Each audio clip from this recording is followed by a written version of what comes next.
Зоримын төргийн үзэгчтэй ярилцлагаа нэвтрүүлэг та бүхэнд ээлж дугаарыг хүрэхэд бэлэн болоод байна. За энэ удаагийнхаа зочноор бид засгийн газрын тусгай үүргийн элчин сайд гэж шинээр альбом төвшөл бий болоод байгаа. За энэний анхны томилгоонуудын нэг болох Зандагүгийн хол даргыг үрээд байна л. Тэгэхээр одоо хоёулаа яг энэ элчин гэдгээсээ л эхлэе л да. Элчин сайд юм уу? Элч юм уу? Энэ тусгай үүргийн элчин сайд гэдэг ийм сонин нэршил бас гарч ирээд байгаа шиг байна.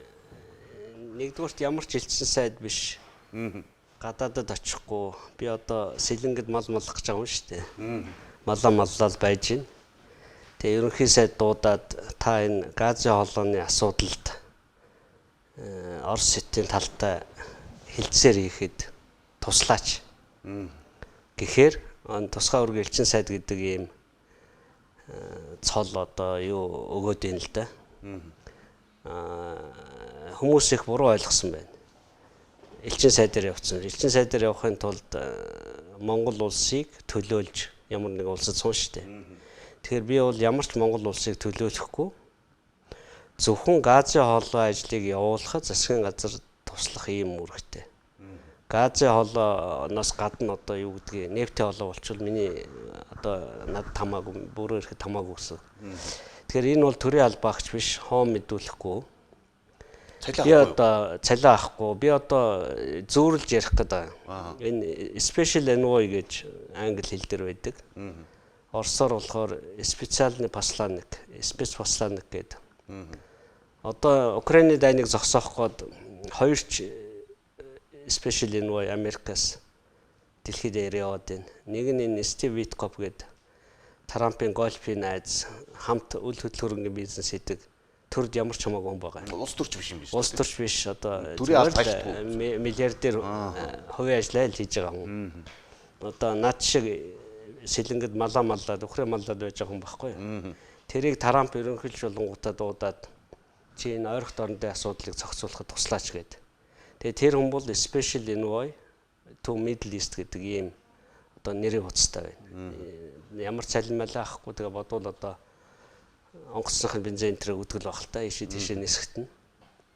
Тэрнтэй адилхан энэ засгийн газраас томилсон улсууд бол энэ мега төслүүдийг хэрэгжүүлэхэд туслах гад орж ирж байгаа. Одоо ерөнхийлөгч асан намрын их хоёр бол хар хорин хотыг хариуцах гэж байгаа. Тэгэхээр хар хорин ч одоо хоосон газар дээр хот тусгах шүү дээ. Тэгэхээр одоо намрын их хоёр гоо болвол гадаадд суух биш, хар хоринд очиж амьдраад тэгээ хар хоринд хүмүүсийг байшингаа барьж хот тусахт нь лобби их ажил хийх гэдэг шүү дээ. Би ирцээ одоо та нар ирэлтээ. Энд чи одоо хэдэн жилийн дараа нийслэл болно шүү дээ гэдэг ийм ухуулан таниулах ажил хийх гэдэг байж байгаа. Миний ажил болохоор Газын хоолой Монголоор явах нь чухлаа. Энэ Орос хятад хоёр явуулна гэчихэд ягаад одоо эн чи 2014 онд миний эхлүүлснээс хойш 11 жил болчлаа шүү дээ. Би тэг хэрэгээр энэ карт авчирсан. Зөө. Хүмүүс газрын зургийг хараад юу гэж бодоод байгаа юм. Хавтгаагаар нь боддог учраас хаана уул, хаана тал байгааг харддаг байхгүй юу. Энэ болохоор одоо бүгд найрамд Монгол ард улсын үед хийсэн релефтэй газрын зураг байна.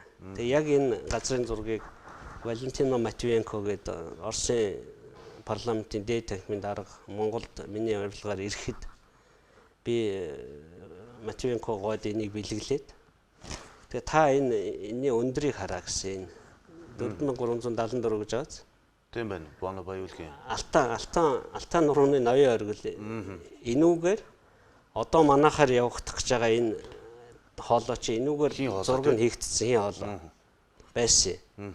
Тэгээд 14 онд энэ зургийг өгөөд одоо барьж үсэх нь бол 1000 үгнээс дээр шүү дээ. Энүүгээр техникийн үед явхад маш хэцүү. Энэ бол Орос хятад хоёрын ерөнхий хэл шүү дээ.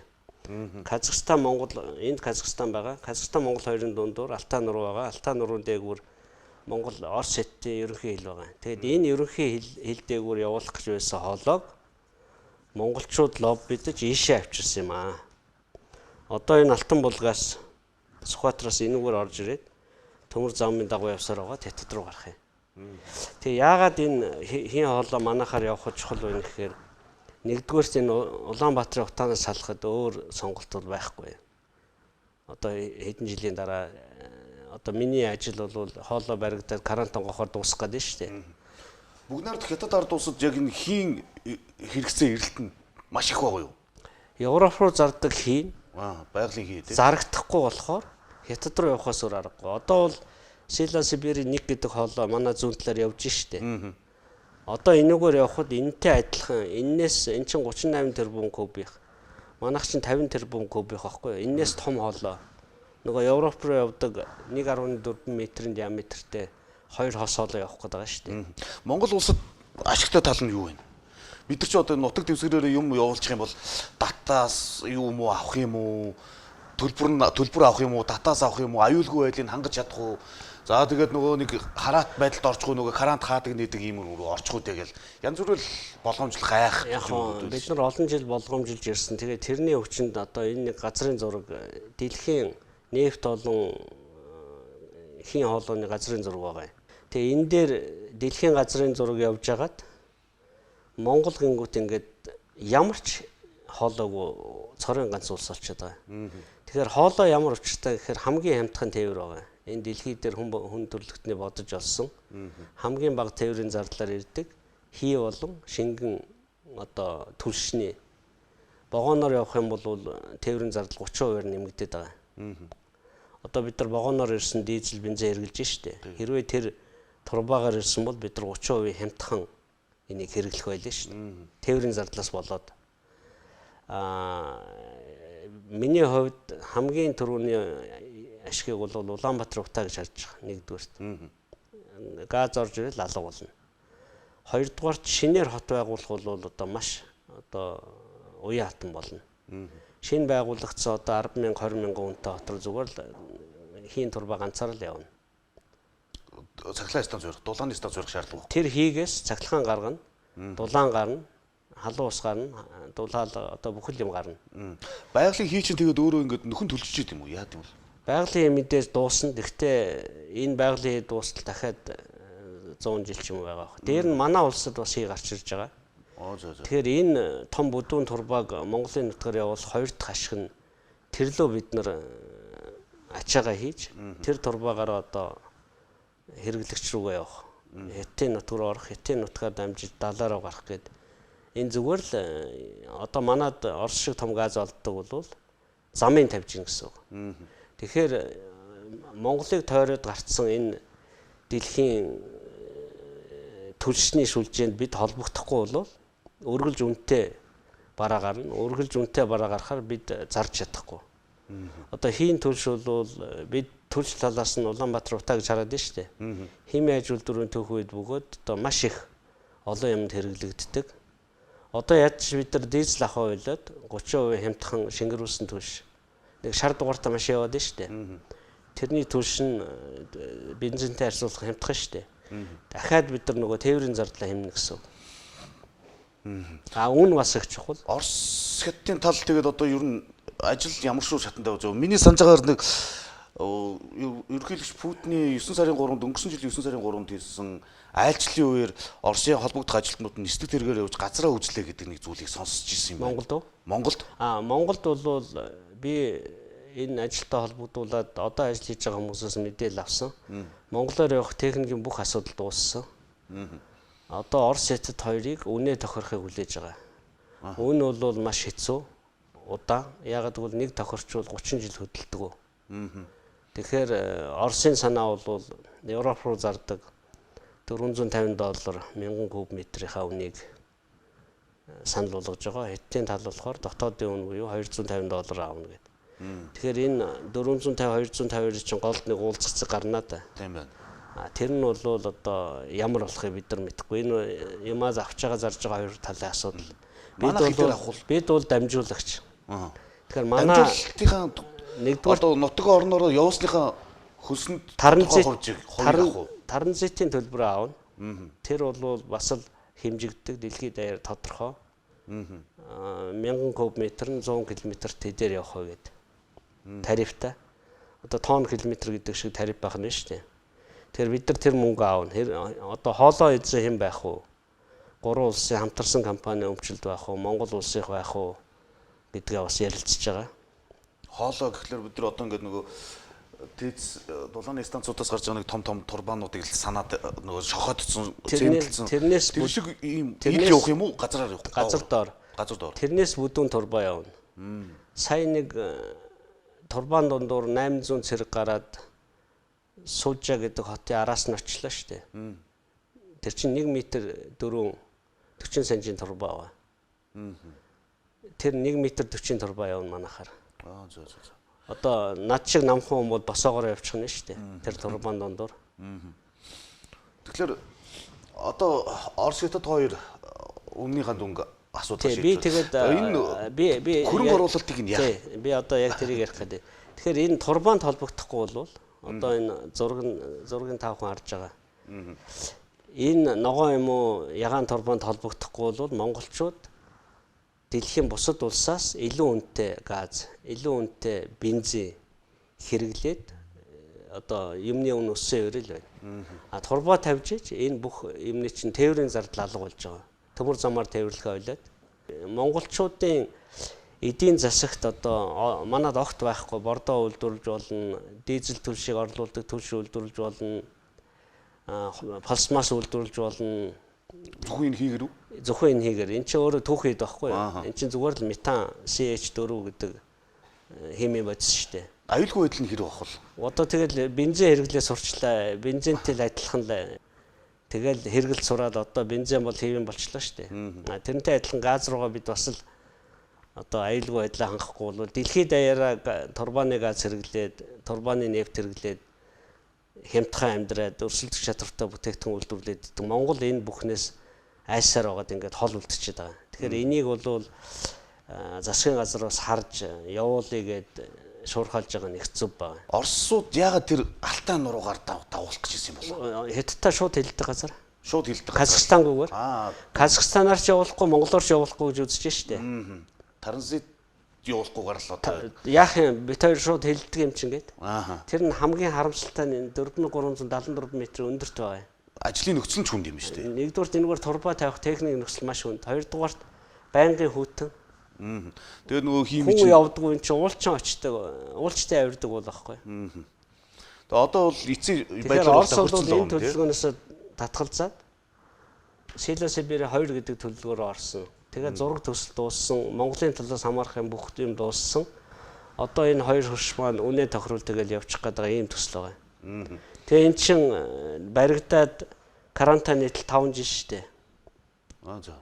Тэгэхээр Улаанбаатарын утаа 5 жилийн дараа хэрвээ энэ хийн хоолой баригдвал баталгаатай алга болно гэж одооноос ярьж болно. Тэр турбааг суурлуулах, турбаа энтрийн одоо зардлыг нь Орос хятад хоёр гаргах юм. Монгол гаргах юм уу? Монголч гаргаж болно. Тий. Тэгээ бид нар транзитынхаа төлбөрийг аваад транзитынхаа төлбөрөөсөө бид нар тодорхой хэмжээг нь хийгээр аваад байж болох юм тий. Нэг мөнгө авч байгаа юм чинь тэрүүгээр юугаа худалдаж аавна. Тэр бол дараагийн ажил хийгээж авсан болно.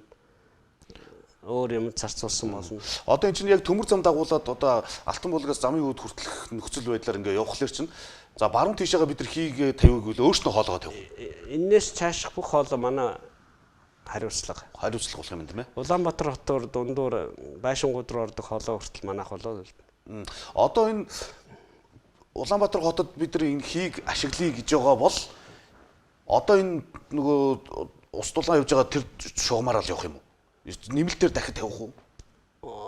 Одоо нэгдсэн суугчлалаа ашиглахад болох байх л та бодоход ер нь бол энэ турбаа өөрөө хөлдөхгүй учраас 3 м-ийн гүнд болох шаардлагагүй. За. 15 см-ийн гүнд болчаал айлуудын хооронд явж байгаа шүү дээ одоо бусад улсуудад. Тэгэхээр одоо бол Улаанбаатар хотынхаа ингэж бодоод байгаа юм билээ. Төмөр замаар тээвэрлж авчираад энэ дагуулах хийгээд нөгөө дашванжлын нөгөө дэлбэрдэг машинаар зөөгөөд тэгээд одоо нөгөө баашингийнхаа доор хадгалдаг ч юм уу ийм бодоод байгаа. Эсвэл тэр агуулхаас 3-4 дугаар хороол руу ч юм уу одоо хэрвээ тэр хороол руу дулааны шугам яваагүй байвал айлууд авах юм бол баллоноор аавна. Баллоноор авахд хийгээр халахад үнэтэй байгаа шүү дээ. Тэгэхээр турбагаар газ ирвэл ядаж тээврийн зардлаа хэмнэх гээд байхгүй. Одоо энэ нийслэл тэгэл нөгөө байгаль орчноос додон төвөдрийн яриад байгаа хотын нэг тодорхой бүс болгоод тэр нь хийгээр хална гэдэг чи одоо таны яриад ажил нь хийх гээд байгаа энэ зүйл. Одоо бол вагон замаар ирсэн өндөр үнэтэй хий рүү холбогдно. Тэрийг одоо хүмүүс худалдаж авч чадах нь мэдэхгүй байна. Хэрвээ тэр дэд үтс баригдаад ячвал тэр лөө шууд карантал холбогдчихно. Тусгай үүргийн элчтэйгээд одоо яг юу хийх вэ? Та Орос руу явах уу? Хятад руу явах уу? Аль алинд вэ? Аль алин руу яваад байх уу? Тий. Тэгэд та ганцаараа л яваад байх юм. Ажлын алмал гэж байх уу? Уг одоо энийг чи хийдэг төрийн байгууллагууд нь ажиллаа хийж байгаа шүү дээ. Тэр ажилд би туслах гэж орж байгаа болохоос би өөрөө аппарат үүсгээл зардал гаргаад авах ямар ч одоо шаардлага байхгүй байгаа. Угаасаа тэр ажиллаж байгаа улсууд ажиллал хийн. Би жишээ нь энэ газын хоолойг явуулж карантин нээчээл явахд бол одоо нэр төрийн хэрэг гэж бодож байгаа. Угаасаа 14 онд эхэлсэн ажил одоо хүртэл тавигдаг байна шүү дээ. Яг нь зураг төсөл хийгдээд 2 хөршийн шийдвэрүүд гараад явна гэж тохирцсон. Тэгээ энэнийхээ эцсийг бас үзчихмээр байгаа. Тэрэн шиг энх хоёр ерөнхийлөгч бас хар орныг мөрөөдөд олон жил болж байгаа. Нийслэлийн нүүлгээд нутгийнхаа төв рүү нүүлэх гэдэг шүү дээ. Ийм хэсэгцтэй шинэ хот биелэх гэдэг юм тийм. Одоо цоо шинээр төлөвлөнө гэсэн монголчууд анхудаа хот өрнө гэсэн үг. Ерөнхий сайд оюун эрдэнэ одоо энэ оюун эрдний засгийн хамтарсан засгийн газар одоо яригадаад байгаа мега төслүүдээс гадна таны бас нэг ярьж олон нийтэд хүргээд байгаа нэг зүйл гэж байна. Ухаан удаг гэж. Одоо МСС засгийн газрын тэмдэглэлээр авчихсан гэдэг нэг юм зүйлийг. Тий, хууль ус юм хийцэн хүмүүс бас хувийн өмч гэдэг ингээ буруу ойлгоод ах шиг байна. Газар доорх баялаг бол хувийн өмч биш. Энэ үндсэн хуулинд нийт ард түмний одоо төрийн нийтийн өмч байгаа шүү дээ. Тэгээ 90 онд энэ газар доор байгаа баялгаа монголчууд олдсон байсан шүү дээ. Хаа байсан 30-аад оноос ихсэн байна. 30 оноос нүүрс олборлж эхлээд 50 оноос 89 оныг дуустал хайгуул хийж нөгөө 5 толгойг нээгээд 5 ширхэг толгойг нээгээд тэгээд ингээ ашиглахад бэлэн болгоцсон байсныг тухайн үеийн ажил хариуцж исэн улсууд албан тушаалаас товдоо аваад ингээ тэр нь явсараа ухаан удагт татсан байлээ. Тэгээ ухаан удагт очих процесс нь өөрөө хууль зөрчсөн. Тэрийг одоо буцааж авах хэрэгтэй. Буцааж одоо 90 онд ашигт малтмын хууль бол ийм байхгүй юу? Энэ ингээ Монголын газар зураг шүү дээ. Уралдаа устай. Тэгээ энэ доор юм байгааг хэн ч мэдэхгүй. Хэрвээ 90 оноос өмнө хайгуул хийгээг бол 5 толгой бид нар олохгүй ч гэж болно шүү дээ. Гэтэл энэ сая 500 мянга чинь баахан мөнгө зараад хайгуул хийгээд баахан орд олоод ингээ ашиглахад бэлэн болцсон байсан юмыг 5 толгой хажуутлын 50 км яваа тэнд хоосон газар байгаа шүү дээ. Засгийн сумын одоо нутагт ингээ хоосон газар байна. Тэр хоосон газартай адилтгаад өнгөө өгцөнд л гол учир нь байгаа. Энд чинь баахан мөнгө зарчаад байгаа. Одоо хоёр талаасаа хилцээр хийгээд нөхцөл байдал үүсээд тах шиг үү. Тэр мэрийг бол одоо миний ажил биш. Монгол улс хөгжиж гэвэл энэ 90 оноос өмнө байсан бүх ордоо улсдаа буцааж ав гэдэг. Ашигласан тэр ашиг олсон юунаас нь бид нар нөхөж татвар авах юм уу? Яах юм? Одоо тэр л ярих бах тий. Тэрийг бол засгийн газрын тэмдэглэлээр очсон хууль зөрчсөн өдөр байна шүү дээ. 2006 он уу? 8 он. Тэ 8 оноос хойш олсон ашигаас нь авах хэрэгтэй юм авах л шүү дээ. Нар хүү сайдын үед. Тэр чинь тэгэл бүгд юу байгаа шүү дээ. Хил гайлын тэмдэглэлээр гараал ирнэ шүү дээ. Ер нь бол одоо энгийн ямар хүн ойлгохгүй болохгүй юм байл л дээ. 96 он одоо 90 онд ингээ өмч хөвчлөд эхэлсэн байхгүй юу? Газар дээр байдаг харагдаж баригдаж байгаа одоо нэгдлийн мал орон сууцыг одоо газрын дарга байсан шүү. Би орон сууцны хөвчлийг хуулийн батлуулаад хэрэгжүүлээд тухайн үед бэлэн байсан 100 мянган орон сууцын өглөө ингээ дээр байсан бүх одоо ингэж барьж болдог хөрөнгөнүүдээ бол хөвчилчлээ шүү дээ. Дуудлагаар. Гэтэл энэ цогцлын сумын нутагт байгаа 7-8 тэрбум тонн нүүрсийг байгааг нь мэдсэн. Тэрийг одоо харж байгаа мөртлөө тэр чинь нөгөө дээр нь юм байхгүй. Болохоор ашигт малтмын газрынхан хоосон газар гэд хүнд өгөөдсөн. Тийм л алдаа гарцсан. За энэ асуудлыг шийдэгдэх байх. За тэгээд оюу толгой байна шүү дээ. Оюу толгойн баялагийг бид нар олоогүй шүү дээ. Ягаад гэвэл 1-2 км-ийн доор байгаа тэр хөдрийн биетийг социализмын өмнө олоогүй байхгүй юу? Олоогүй учраас энэ баялаг лицензээрээ Эрётийн төг өмч болж байна. Энэ бол хуулийн дагуу. Гэтэл 34% буцааж өгөх үүрэггүй Эрётийн төг гэдэг компани улсад өгчөөд байна шүү дээ. Өөрийнхөө олсон баялагийг. Энэ аш санхүүгийн явдал чи өөрөө олсон эсвэл хүнээр олуулсан гэдээ хоёр тийш авагдаад байна шүү дээ. Тэгэхээр 5 толгой бол шал өөр тохиолдол. Оюу толгой бол шал өөр тохиолдол. Тийм учраас 5 толгойг улс олсон бол улс өөрөө оюу толгойд өгдөг шиг нөхцөлөөр өгч болохгүй гэсэн үг. Улсын засгийн хайгуулсан ордоо буцааж авах гэж байгаа. Ухаан одог бол тэрний зөвхөн нэг л байхгүй. Энэ чинь тэгээд хэдэн зуун ордын тухай яригдэн шүү дээ. Баярлалаа танд. Таны ажилд амжилт хүсье. За. За ярилцлагаа нэвтрүүлэг энэ хүрээд өндөрлөж байна. Манай өнөөдрийн зочноор засгийн газрын тусгай үүргийн Монгол улсын нутаг дэвсгэртэйгээр байгалийн хийн хоолой дамжуулах тусгай үүргийн элч энх болд оролцлоо. Анхаар үзэгчтэй баярлалаа.